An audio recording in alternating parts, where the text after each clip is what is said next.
Shalom, selamat pagi Bapak Ibu, saudara-saudari yang diberkati Tuhan. Mengawali segala aktivitas kita pada pagi hari ini, mari kita bersekutu kepada Allah melalui renungan singkat Jemaat Yosodipuro. Pada pagi hari ini, judul yang akan saya ambil adalah Setia Sampai Mati. Ayatnya terdapat di dalam Daniel 3 ayat 17 sampai 18. Mari kita buka dan kita baca bersama-sama. Daniel 3 ayat 17 sampai 18. Jika Allah kami yang kami puja sanggup melepaskan kami, maka Ia akan melepaskan kami dari perapian yang menyala-nyala itu dan dari dalam tangan-Mu ya Raja. Tetapi seandainya tidak, hendaklah tuanku mengetahui ya Raja, bahwa kami tidak akan memuja dewa tuanku dan tidak akan menyembah patung emas yang tuanku dirikan itu. Bapak Ibu, saudara-saudari yang diberkati Tuhan, kita semua sudah tahu apa cerita daripada ayat ini, yaitu yang menceritakan tentang pemuda Ibrani yang bernama Sadrak, Mesak, dan Abednego. Pada suatu kali Raja Nebukadnezar membuat sebuah patung emas yang tingginya 60 hasta. Lalu Raja Nebukadnezar itu menyuruh orang mengumpulkan para wakil raja, para penguasa, para bupati, di mana di situ mereka diharuskan seluruh rakyat Babilonia menyembah patung itu apabila mereka mendengar bunyi sangkakala, seruling, kecapi, rebab, gambus serdam, dan berbagai jenis bunyi-bunyi. Dan barang siapa yang tidak sujud menyembah akan dicampakkan seketika itu juga di dalam perapian yang menyala-nyala. Dan kita tahu pada saat bunyi itu dibunyikan, ada pemuda Ibrani, Sadrak, Mesak, dan Abednego, orang Yunani ini, orang Yahudi ini dia tidak mensujud menyembah patung raja, dan raja sangat geram. Dipanggillah ketiga pemuda ini, dan pemuda Ibrani ini menjawab, ya, jika Allah kami yang kami puja sanggup melepaskan kami, maka Allah akan melepaskan kami dari perapian yang menyala-nyala itu. Dan dikatakan, jikalaupun tidak,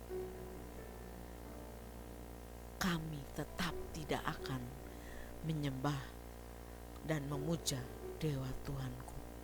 Sungguh iman yang sangat luar biasa, Bapak Ibu sekalian.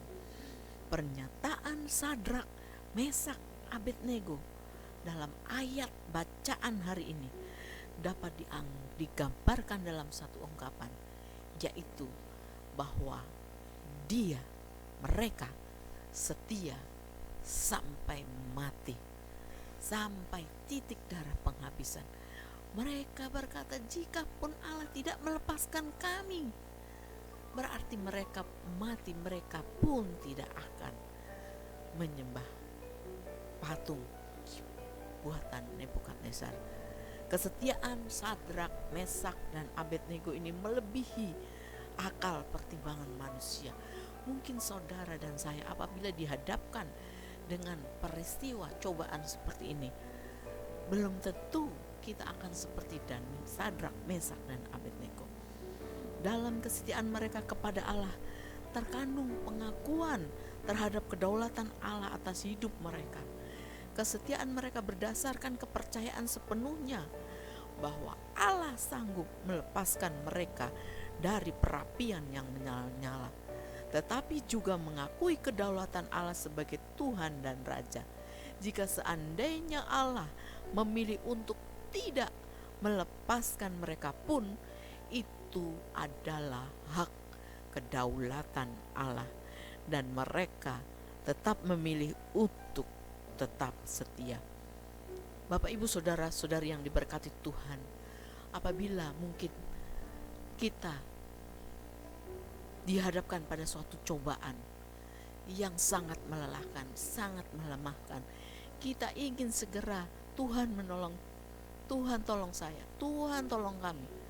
Namun sepertinya Tuhan tidak mendengar, sepertinya Tuhan tidak mengindahkan segala bentuk seruan kita.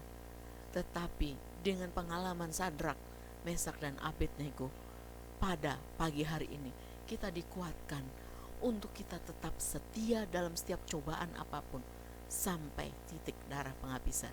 Kita setia sampai mati. Sadrak, Mesak, Abednego yang setia akhirnya menggerakkan hati Tuhan untuk menyertai mereka dalam keadaan yang mematikan dan tanpa pengharapan itu. Bayangkan, mereka sudah masuk ke dalam dapur api yang 7 kali dipanaskan. Mereka sudah 1 detik lagi mereka sudah mati. Namun penyertaan Tuhan terbukti menjadi suatu mukjizat apabila kita setia. Bapak Ibu, milikilah sikap hati seperti, mari kita miliki sikap hati seperti Sadrak, Mesak dan Abednego yang setia karena percaya walaupun tak memiliki dasar atau jaminan untuk percaya.